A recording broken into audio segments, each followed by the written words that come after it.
با مهمترین خبر گزارش های روز برنامه اطلاعاتی پیغام منظور شماست. السلام علیکم.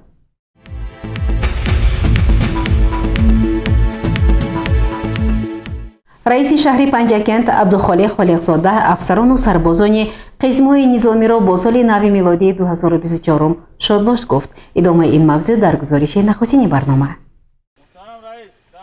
تحکیم اقتدار مدافعوی کشور از مسائل مهم است که در پیام پرزیدنت جمهوری تاجیکستان محترم امامعلی رحمان به مجلس عالی مملکت تاکید شد. در همین زمینه مقامات اجرایی محلی حاکمیت دولتی شهر با دستور رئیس ولایت سوغد با قسم‌های نظامی مستقر در حدود شهر پنجکند رابطه و همکاری پیوسته را به راه مانده است. با مناسبت سال نو میلادی 2024 رئیس شهر پنجکند خالقزاده عبدالخالق از قسم‌های نظامی وزارت مدافع کشور و قشون‌های سرحدی کمیته دولتی امنیت ملی جمهوری بازدید نموده افسران و سربازان را با سال نو شادباش گفت. ضمن بازدید تاکید شد که در دوران استقلال با اقدام پیشوای معظم ملت سرفرمانده عالی قوه‌های مسلح جمهوری تاجیکستان محترم امامعلی رحمان نیروهای مسلح و پشتیبان و نگهبان دستاوردهای تاجیکستان صاحب استقلال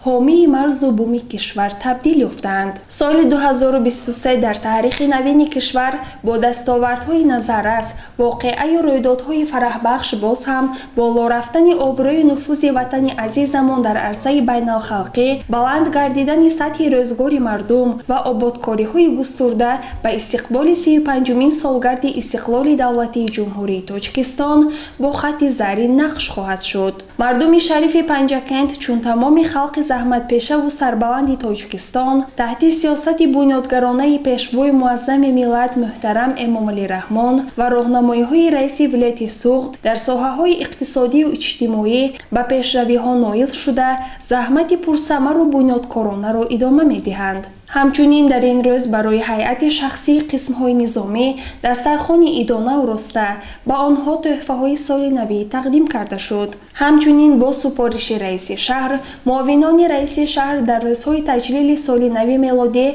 از عیدبانگاه‌های سرحدی نیز دیدن نمودند و برای هیئت شخصی آنها نیز دسترخوان عیدانه گسترده شد. همچنین در این قسم‌های حربی برای خدمت شایسته افسران و سربازان طبق طلبات آیین‌نامه‌های حربی شرایط مساعد خدمت، ذخیره فراوان مواد خوراکه و دیگر مواد ضروری مهیا کرده شده است. گزارش صبرین اکرم و خیام جرایف و حسین صالحوف.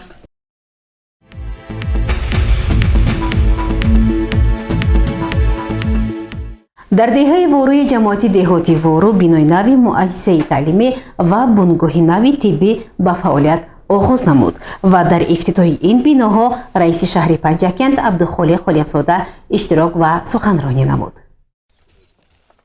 در دهه وروی جماعت دهاتی ورو که از دوردستترین محل‌های زیست شهر پنجکند محسوب می شود، بینای نوی مؤسسه تعلیمی و بنگاه طبی با اشتراک رئیس شهر پنجکند مورد استفاده قرار داده شد. ضمن مراسم افتتاح بیناهای نو، رئیس شهر پنجکند خالقزاده عبدالخالق نقطه‌های اساسی پیام پیشوای ملت پرزیدنت جمهوری تاجیکستان محترم امامعلی رحمان به مجلس عالی مملکت را یادآوری کرده تاکید نمود که در فعالیت حکومت کشور ساحه‌های معارف و تندرستی محوری دانسته شده است. مؤسسه نوی تعلیمی و طبی با مساعدت مقامات اجرایی محلی حکومت دولتی شهر، سهمگذاری تشکیلات جمعیتی خیریوی تاجیکستان، شریکان رشد از جانب بیناکاران جمعیت دارای مسئولیت محدودی مسعودیان با صفت خوب ساخته شده است. بینای نوی مؤسسه تعلیمی از 6 صنفخانه بر هوا عبارت بوده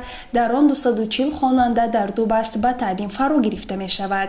در بنگاه طبی نیز برای فعالیت کارمندان و قبول ساکنان همه شرایط مهیا است و در هر دو مؤسسه خط گرمدهی بوغی نصب کرده شده است. رئیس شهر پنجکند به نمایندگان شریکان رشد و بیناکاران اظهار سپاس کرده آنها را با سپاسنامه قدرشناسی نمود و با آموزگاران جهت در سطح بلند برای ماندن تعلیم و تربیه در روحیه وطن دوستی و تحکیم هویت ملی تربیت نمودن خوانندگان دستور داد. ҳамчунин дар замони истиқлол бо маблағгузорӣ аз ҳамаи сарчашмаҳо дар Панҷакент 45 муассисаи таълимии нав бунёд шуда, ҳоло сохтмони бинои нави 3 мактаб ва беш аз 100 синфхонаҳои иловагӣ идома дорад. Аз ҷониби шарикони рушд ба сокинони ин деҳа маводи хӯрока, сӯзишворӣ ва ба хонандагон сару либос дастрас карда шуд. Гузориши Сабрина Акрам ва Варшо Ҳусайн Солиҳов.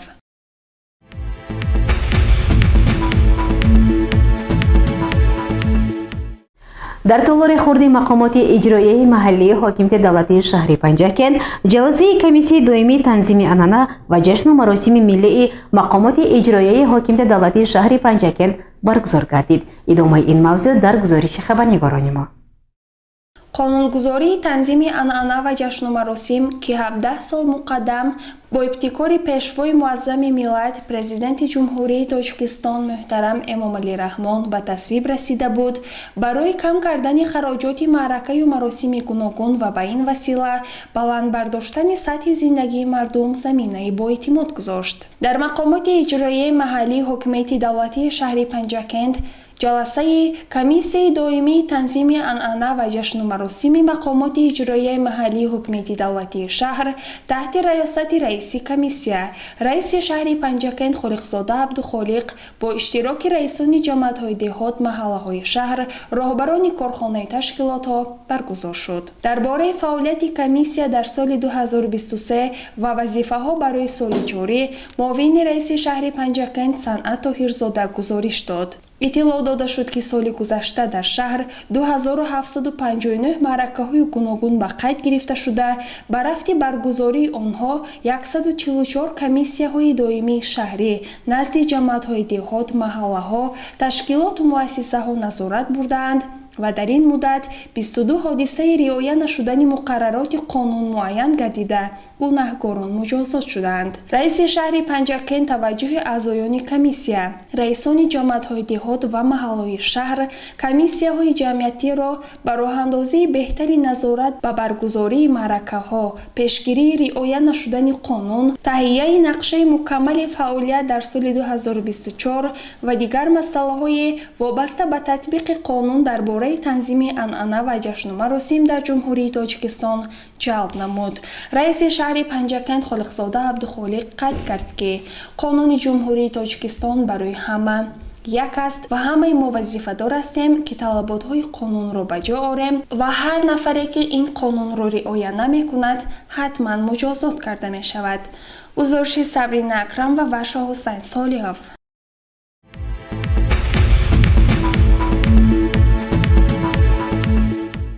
бо иштироки намояндаи раёсати маорифи вилояти Суғд шӯрои навбатии шӯъбаи маориф дар толори маҷлисгоҳи шӯъбаи маорифи мақомоти иҷроияи маҳаллии ҳокимияти давлатии шаҳри Панҷакент гузаронида шуд. дар толори маҷлисгоҳи шӯъбаи маорифи мақомоти иҷроии ҳокимияти давлатии шаҳри Панҷакент шӯрои шӯъбаи маориф доир гардид. дар кори шӯро сараввал мудири шӯъбаи маорифи шаҳр Қосимов Мақсадтилло ба сухан баромада меҳмононро ба ҳозирин муаррифӣ намуд ва қайд кард, ки соҳаи маориф дар сиёсати иҷтимоии давлат яке аз соҳаҳои калидӣ ба ҳисоб рафта, таваҷҷӯҳи роҳбарияти олии кишвар бештар ба он нигаронида шудааст. ҳамасола нисбати соҳаи маорифи кишвар аз тарафи ҳукумати мамлакат бахусус аз тарафи асосгузори Сулҳу ваҳдати миллӣ пешвои миллат президенти ҷумҳурии Тоҷикистон муҳтарам Эмомалӣ Раҳмон ғамхориҳои зиёде роҳандозӣ гардида ба пешравии соҳа мусоидат менамояд. мо кормандони соҳаи маорифро зарур аст, ки ҷавобан ба ин ғамхориҳо ҷавононро ба роҳи ватандӯстиву хештаншиносӣ тарбия намоем. дар шӯрои мазкур сарҳадаф бахтиёр намояндаи раёсати маорифи вилояти Суғд Парвина Нақибӣ, муовини раиси шаҳр ва ёрдамчии прокурори шаҳр Ҳакимзода Сомон ва дигарон иштирок доштанд.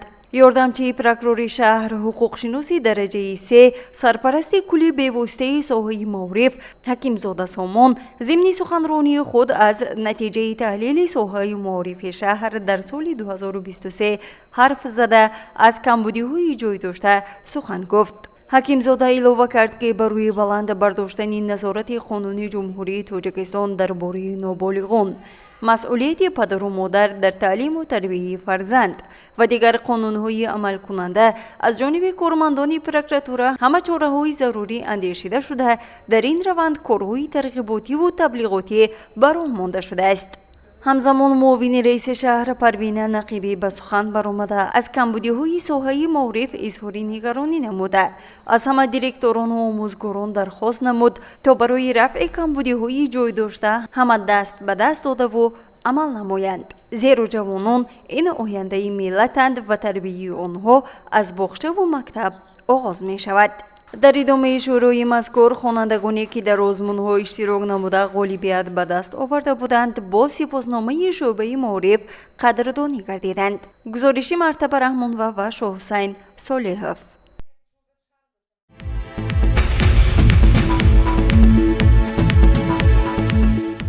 масъулини маркази назорати давлатии санитарию эпидемиологии шаҳри панҷакен дар бозори деҳаи рукнобод аз сифати молу маҳсулот дида намуданд. мутаваҷҷеҳ бошед ба гузориши дигари барнома.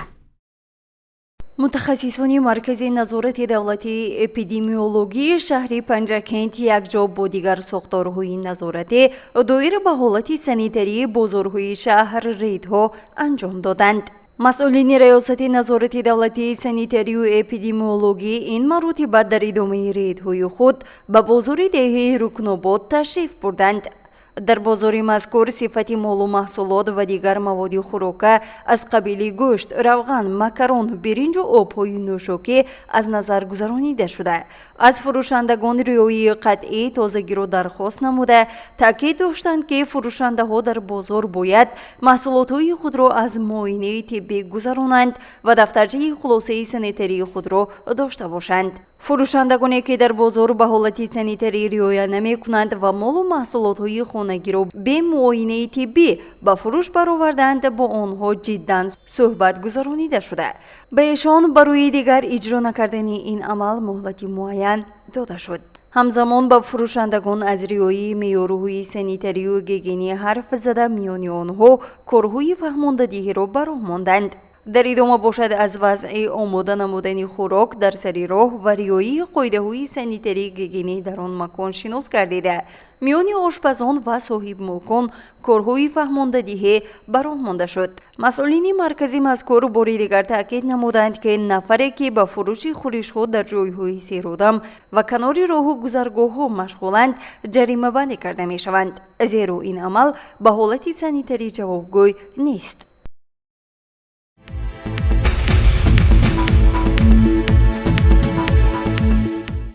бинандагони азиз, ин буд барномаи иттилоотии пайғом. То барномаҳои навбатӣ саломату сарбаланд бошед. хайр.